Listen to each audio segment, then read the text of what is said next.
Muy buenas noches y bienvenidos a Signo Pesos, la economía al alcance de su pantalla. Estos son los temas claves de hoy.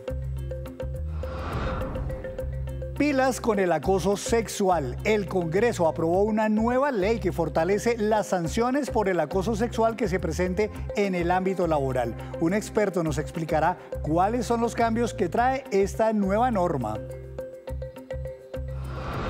Jóvenes sin oportunidades. Un estudio presentado hoy en Bogotá revela que más de 500.000 muchachos de la capital del país enfrentan muchas barreras para acceder a un empleo y a las universidades. En minutos, todos los detalles. Cambios en el parque automotor. En Colombia está disparada la venta de carros eléctricos y vehículos híbridos. El reporte muestra que entre enero y julio las ventas de estos segmentos es muy favorable. Ya viene Víctor Grosso con los detalles.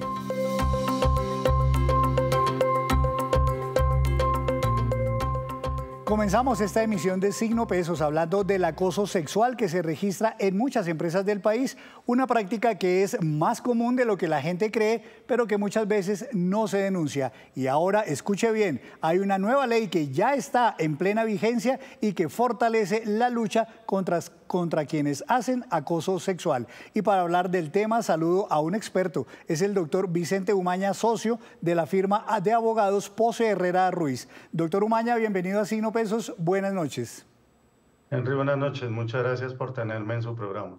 A usted, doctor, muchísimas gracias. Estamos viendo aquí que se trata de la ley 2365 de 2024. No sé, doctor, si pudiéramos definir exactamente y a la luz de las normas qué se considera acoso sexual en el ámbito laboral. Bueno, Henry, el acoso sexual es un delito en Colombia desde hace muchos años y con esta ley lo que hacen es que incluyen esas conductas como parte del acoso que se puede dar en el ámbito laboral, más allá del acoso laboral que ya estaba definido. El acoso sexual fundamentalmente es toda conducta que implique la vulneración de la dignidad y los derechos humanos y sexuales de una persona en contra de su voluntad, y eso incluye diversidad de escenarios.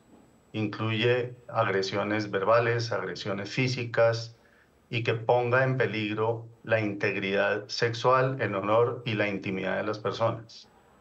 En algunas ocasiones, cuando se hablaba de este tema, se decía que el acoso sexual se configuraba cuando era una conducta reiterada en contra de la persona, generalmente mujeres.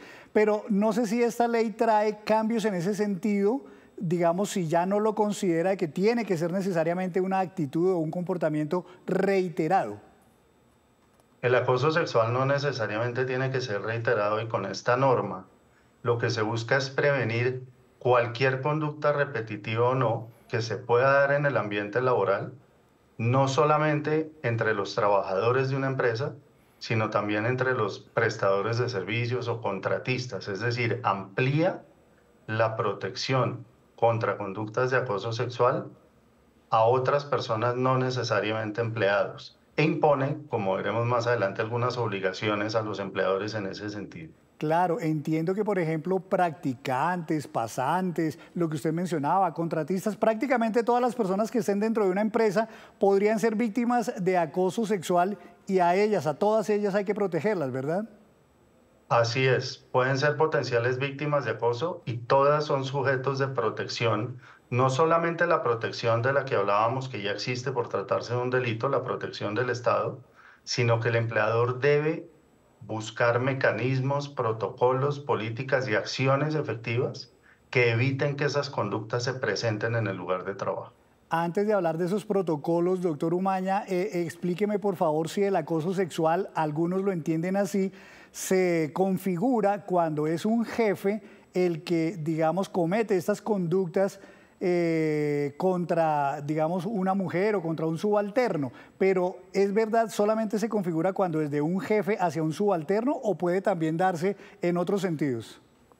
Puede darse de manera transversal. En la definición penal del acoso sexual está específicamente mencionado el caso de jefe a subalterno, pero el acoso sexual puede ser entre compañeros de trabajo, jefes y subalternos, y como decíamos, contratistas, practicantes o cualquier persona que esté en el ambiente de trabajo y sea víctima por cualquier otro, no necesariamente el jefe. Debo suponer, doctor Umaña, que si ya hay varias normas que tipifican el acoso sexual y ahora sale una ley mucho más específica sobre el acoso sexual, es porque es un comportamiento que es bastante reiterado en las empresas, aun cuando muchas veces no se visibilice. Eso es cierto y como mencionaba usted, generalmente se da entre el jefe y el subalterno. Ya hay una norma de hace muchos años, la ley 1010 sobre acoso laboral, en la que podrían marcarse casos de acoso sexual. Sin embargo, con esta ley se trata de traer la conducta típica penal del acoso sexual en el Código Penal al ámbito laboral y se establece el acoso sexual como una de las formas de acosar en el trabajo de manera específica. Todo esto en línea pues con la protección de los derechos humanos, derechos íntimos y derechos sexuales de las personas en cualquier ámbito. Acoso sexual hay en Transmilenio, pero también hay en el trabajo. Y esta ley lo que busca es que se prevenga esa conducta en escenarios que no son tan públicos, tan expuestos como por ejemplo una oficina. Oiga, doctor, hay muchas dudas en torno a cuando, digamos, un piropo trasciende ya al ámbito de un acoso sexual. ¿Es una línea muy delgada, es a veces difícil de definir, o realmente un piropo, un simple piropo que a veces podríamos decir, entre comillas, puede convertirse ya o considerarse acoso sexual? Los piropos fueron muy tradicionales en Colombia y fueron ampliamente aceptados y nunca entendidos hace años, tal vez por falta de desarrollo legislativo y porque los tiempos cambian, como acoso sexual. Sin embargo, hoy hay piropos pasados de tonos y no depende solamente de quien comete la conducta con un piropo pasado de tono, ofensivo o agresivo, sino quien lo recibe. Todos somos distintos y todos interpretamos lo que nos dicen de manera distinta. Eso quiere decir que si hay un piropo y la persona, hombre o mujer receptora de ese piropo, se siente ofendida o se vuelve una conducta permanente o un apodo que tenga connotación sexual, puede considerarse también una conducta de acoso verbal, acoso sexual verbal. Una de las, digamos, novedades que trae esta ley, según entiendo yo, es que establece o ordena crear unos protocolos para tratar estos temas dentro de las empresas, pero además que se prohíbe que la víctima de acoso sexual, quien ha denunciado, eventualmente sea despedida antes de cierto tiempo. ¿Cómo es que queda esto y por qué fue necesario poner ese término y esa prohibición? Esa protección de despido ya estaba dispuesta en la ley de acoso laboral, en la ley 1010, sin embargo la reafirman con esta norma y lo que busca esa protección para que no los despidan dentro de los 6 meses siguientes al poner una queja es justamente evitar las retaliaciones y que la gente tenga más libertad para denunciar. Y en estos protocolos, por ejemplo, imponen una obligación que todavía no está claro porque esto tendrá un desarrollo vía decretos o vía resoluciones del Ministerio del Trabajo. Se impone una obligación muy probablemente inclusive modificar el reglamento interno de trabajo, pero ya está clara la de tener una política y un protocolo de prevención y de acciones que debe tomar el empleador en caso de presentarse un acoso sexual en el sitio de trabajo. Y esto incluye no solamente la protección de las víctimas, sino las acciones para prevenir que eso siga ocurriendo, permisos, que puedan trabajar remoto, que tengan la protección, orientar a la víctima, inclusive por parte del empleador, para que acuda, por ejemplo, a la Fiscalía General de la Nación si quiere poner en conocimiento de las autoridades penales o de la jurisdicción penal la conducta de acoso, y el empleador debe acompañar a las víctimas en ese proceso. Usted se acuerda que hace poco ha habido casos terribles, no de acoso, sino ya de homicidio en el sitio de trabajo. Eso probablemente empezó con un acoso. Este tipo de medidas hacen que el empleador sea un actor importante en toda esa burbuja de protección a las víctimas de acoso. Esa es una justamente de las novedades que trae esta ley, es que abre la puerta para que, digamos, el tratamiento de un caso de acoso sexual en una empresa trascienda hacia instancias superiores como el Ministerio de Trabajo o la Fiscalía.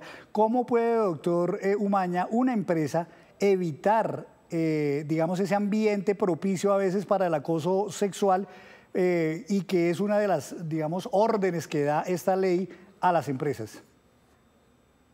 Yo creo que lo principal son entrenamientos, capacitación y sensibilización de los empleados, en el sentido de que las relaciones laborales, a mi juicio, deben ser lo más neutras posibles. Uno a la oficina o a la empresa o a la fábrica va a trabajar y debe ser respetuoso de las condiciones particulares, íntimas y personales de sus compañeros de trabajo, sus subalternos y sus jefes. Si uno logra que esa cultura permee en la organización y haya neutralidad en el trato, nosotros los latinos somos muy dados a los piropos, los apodos, ciertos comentarios que en el ambiente social son aceptables, no lo son ahora y menos con esta ley nueva sobre el acoso sexual en el ámbito laboral, aceptables en el lugar de trabajo. Además de los protocolos que deben establecer, las revisiones que deben hacer y hay un reporte que se debe hacer en un sistema centralizado sobre qué casos ha habido en el semestre en cada compañía. Entonces yo creo que es un llamado importante a los empleadores a involucrarse de manera activa en esta prevención. Una última pregunta, doctor. ¿Qué tarea es la que le ordena esta ley 2365 de 2024 sobre el acoso sexual al gobierno nacional para que busque erradicar esas prácticas de las empresas?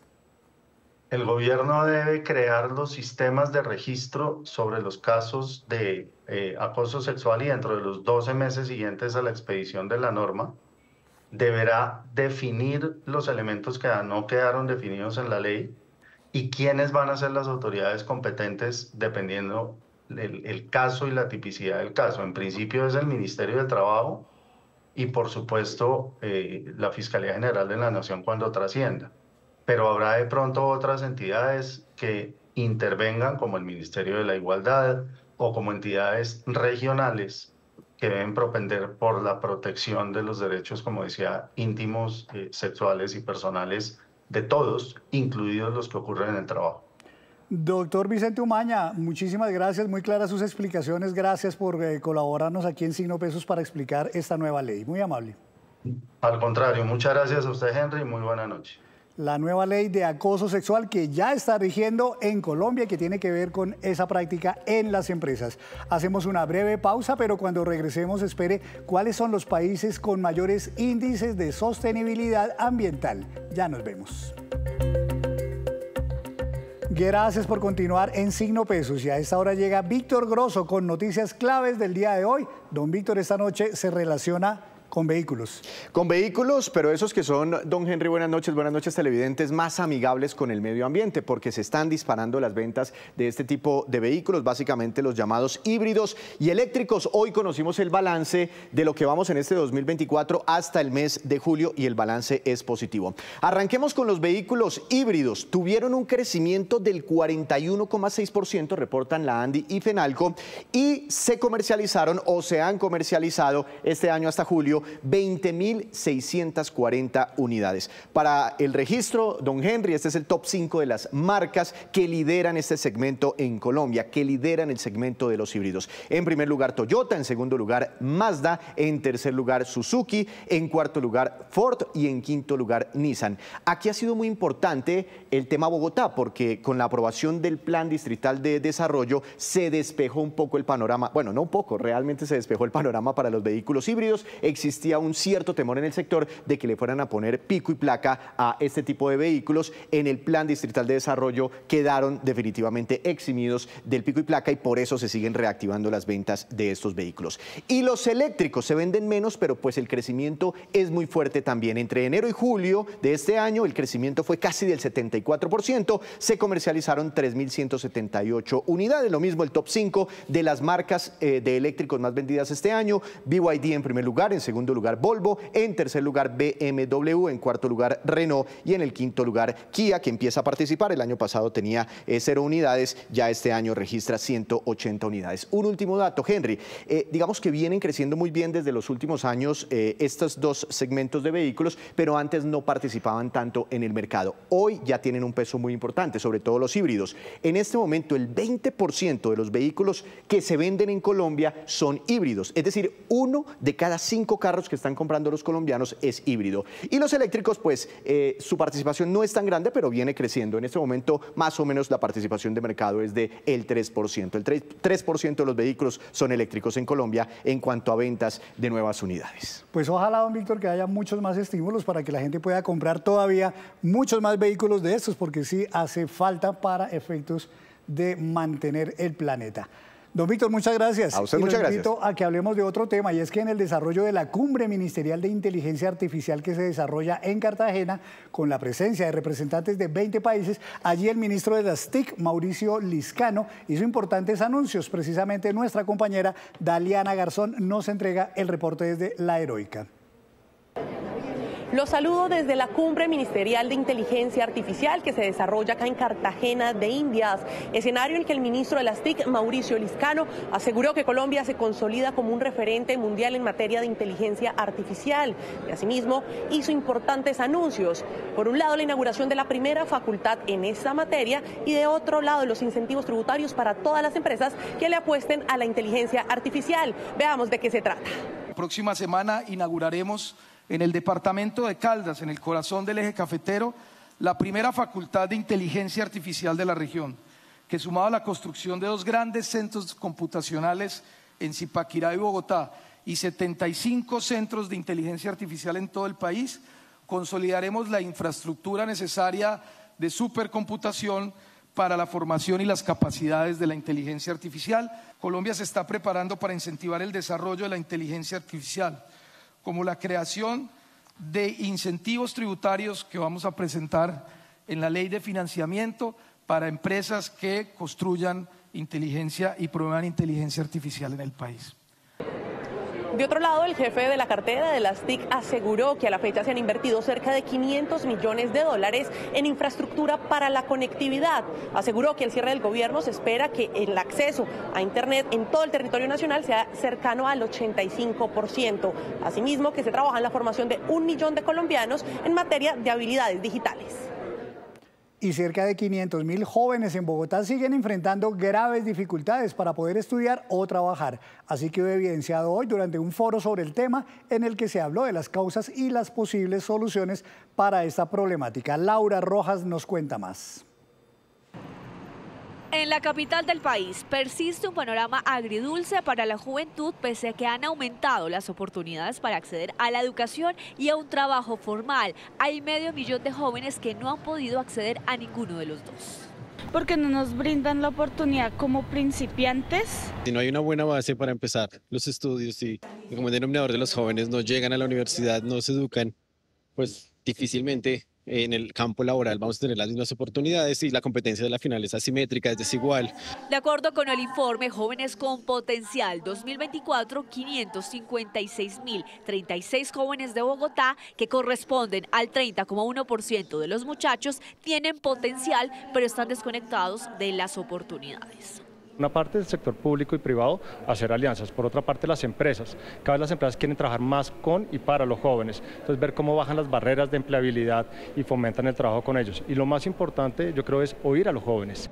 Los jóvenes insisten que no es que no quieran ni estudiar ni trabajar, sino que más bien existen barreras que lo impiden. El 58,5% de los jóvenes con potencial no logra transitar de la educación básica a la educación media y el 36,3% de la juventud inicia micronegocios como una alta alternativa a la falta de la generación de ingresos. Hay que centralizar esa información para que le lleguen las oportunidades a los jóvenes, pero no una información genérica para todos, sino porque los jóvenes tienen diferencialidades, somos heterogéneos. O sea, los jóvenes tenemos entre 14 y 28 años, pero somos madres y padres adolescentes, somos migrantes de otros territorios, migración interna, también somos negros, afro, rom, somos mujeres que también tienen una diferencialidad en cómo le tiene que acceder la oferta. Entre tanto, el SENA lanzó una oferta virtual de formación que estará abierta hasta el 12 de agosto y tiene 56.000 cupos para 40 programas técnicos y tecnólogos. Y antes de despedirnos, los dejo con este dato. En el ranking de los países que más han implementado las políticas y acciones de sostenibilidad ambiental, este es el top 5 de este año. Dinamarca, luego Reino Unido, tercero Finlandia, cuarto la isla de Malta y en quinto lugar Suecia. Y así terminamos por hoy. Los esperamos mañana con una nueva emisión y toda la información económica que usted necesita saber. Esto es Signo Pesos, la economía al alcance de su pantalla. Buenas noches para todos.